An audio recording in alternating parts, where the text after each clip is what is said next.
Hampir semua dari kita punya gadget, ponsel, tablet, atau mungkin jam pintar. Kita menyentuh layarnya setiap hari, menatapnya berjam-jam, dan mengandalkannya untuk segala hal. Tapi, pernahkah kamu bertanya, siapa sebenarnya yang membuat layar bening, tipis, dan kuat itu? Banyak yang mengira layar ini dibuat langsung oleh perusahaan raksasa seperti Apple atau Samsung. Kenyataannya, tidak seperti itu. Di balik layer-layer canggih itu, ada sebuah perusahaan bernama Lens Technology. Dan yang lebih mengejutkan lagi, pendiri sekaligus pemimpinnya adalah seorang perempuan bernama Jo Kun Fei. Siapa dia? Seorang wanita yang pernah menggembala ternak di desa terpencil. Seorang anak yang putus sekolah karena kemiskinan. Seorang buruh pabrik yang dulu gajinya hanya $1 per hari. Namun, pada tahun 2015, dunia mengenalnya sebagai wanita terkaya di Cina, bahkan salah satu yang terkaya di dunia. Bagaimana kisah ini bisa terjadi? Jo Kun Fei lahir di Provinsi Hunan, sebuah wilayah pedesaan terpencil di Cina. Daerah ini adalah wilayah pertanian dengan penghasilan rendah. Sebagai anak bungsu dari 3 bersaudara, keluarganya hidup dalam kondisi yang sangat sederhana. Bahkan seringkali harus berjuang keras hanya untuk makan. Sejak kecil, Jo sudah terbiasa bekerja. Ia membantu orang tuanya menggembala ternak dan mengurus rumah. Namun di balik keterbatasan itu, Jo adalah anak yang cerdas. Ia selalu berprestasi di sekolah dan punya keinginan belajar yang sangat kuat. Baginya, pendidikan adalah jalan keluar dari kemiskinan. Sayangnya, takdir berkata lain. Saat Jo Kun Fei baru berusia 5 tahun, ibunya meninggal dunia. Kehilangan yang sangat besar di usia yang begitu muda. Tak lama setelah itu, ayahnya mengalami gangguan penglihatan hingga hampir buta. Beban hidup keluarga pun semakin berat. Anak-anak yang seharusnya dilindungi justru harus menjadi penopang. Jo kecil belajar satu hal. Hidup tidak akan menunggu kita siap. Ia boleh bersedih, tapi tanggung jawab tetap harus dipikul. Meskipun berprestasi, Jo terpaksa berhenti sekolah di usia 16 tahun. Bukan karena malas, tapi karena keluarganya benar-benar tidak sanggup lagi membiayai pendidikannya. Ini adalah pukulan besar bagi seorang remaja yang sangat mencintai belajar. Namun Jo tidak membiarkan mimpinya mati begitu saja. Dengan tekad kuat untuk mengubah nasib, ia meninggalkan kampung halamannya dan pindah ke Provinsi Guangdong, salah satu pusat industri di Cina.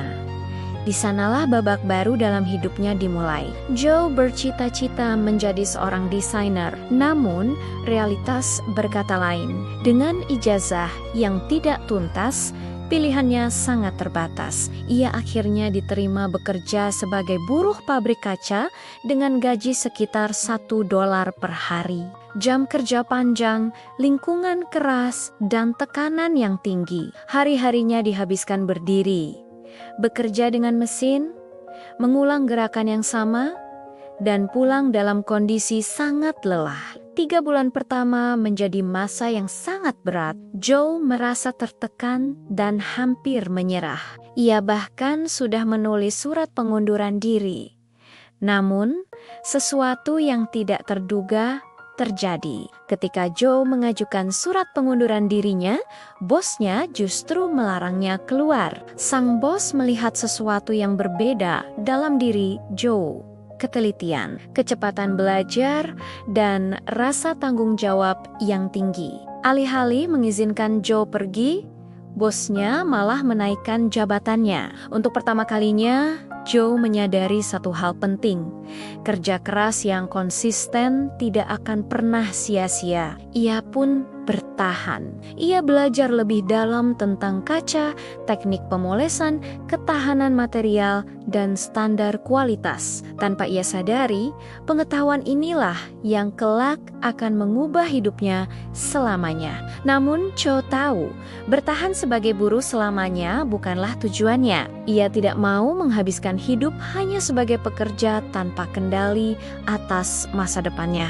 Pada tahun 1993, Cho Kun Fei mengambil keputusan besar. Ia mengundurkan diri dan mendirikan perusahaannya sendiri dengan modal hanya $3.000 hasil tabungannya selama bertahun-tahun. Perusahaan kecil itu diberi nama Lens Technology. Awalnya, perusahaannya hanya memproduksi kaca untuk jam tangan. Cho sendiri terlibat di hampir semua lini, mulai dari produksi, kualitas, desain, hingga negosiasi. Ia dikenal sebagai sosok yang mau melakukan pekerjaan yang dihindari orang lain. Kerabatnya bahkan menjulukinya Ba The Man, atau orang yang bersedia melakukan hal-hal sulit demi hasil terbaik. Di tengah kesibukan membangun perusahaan, Cho menikah dengan mantan bosnya dan dikaruniai seorang anak. Namun, rumah tangganya tidak bertahan lama dan berakhir dengan perceraian.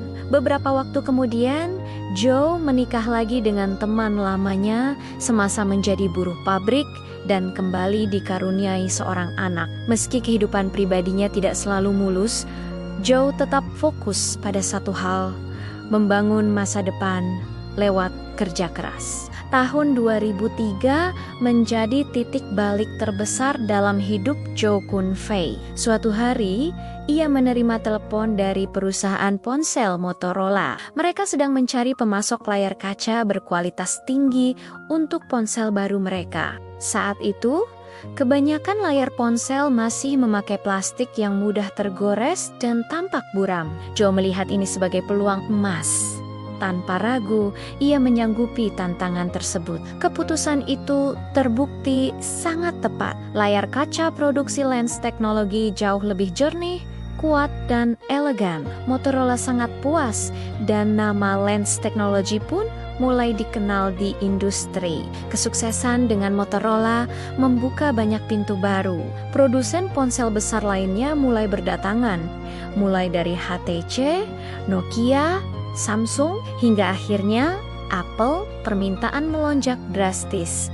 Joe tidak lengah. Ia berinvestasi besar-besaran untuk membangun pabrik baru, meningkatkan teknologi, dan merekrut puluhan ribu tenaga kerja berkualitas. Kini, Lens Technology memiliki 3 pabrik raksasa dan mempekerjakan lebih dari 75.000 karyawan. Sekitar 75% pasarnya berasal dari Samsung dan Apple, 2 raksasa teknologi dunia. Ketergantungan pada klien besar seperti ini sempat membuat para investor khawatir. Jika salah satu dari mereka menarik pesanan, perusahaan bisa terguncang hebat. Namun, Joe tetap tenang. Ia meyakinkan investor bahwa kualitas adalah kunci segalanya. Selama Lens Teknologi terus menjadi yang terbaik, pelanggan tidak akan mudah berpaling. Dan waktu membuktikan keyakinannya benar, pada tahun 2015, saham Lens Teknologi melesat tajam di Bursa Shenzhen. Perusahaan ini masuk dalam kategori saham unggulan atau blue chip. Kekayaan pribadi Joe Kun Fei meroket hingga mencapai sekitar $7,4 miliar Amerika dari seorang anak desa yang miskin. Ia menjelma menjadi wanita terkaya di Cina dan salah satu wanita terkaya di dunia yang membangun kekayaannya dari nol. Kisah Joe Kun Fei bukan tentang keberuntungan semata. Ini adalah kisah tentang kerja keras tanpa keluhan, keberanian mengambil risiko, dan fokus pada kualitas, bukan sekadar pencitraan. Ini adalah cerita tentang konsistensi dalam menghadapi kesulitan, seperti kutipan yang sering disematkan padanya. Seorang wirausahawan sejati bukan hanya bermimpi, tetapi berani bertindak. Cho Kun Fei membuktikan bahwa latar belakang bukanlah sebuah vonis, kemiskinan bukanlah akhir dari cerita, dan kegagalan bukanlah alasan untuk berhenti. Selama seseorang mau terus bekerja, belajar, dan bertahan, hidup akan selalu menyediakan jalan bagi mereka yang tidak pernah menyerah. Terima kasih sudah menonton. Jika kamu suka dengan cerita inspiratif seperti ini, jangan lupa like, subscribe, dan bagikan video ini. Sampai jumpa di video berikutnya.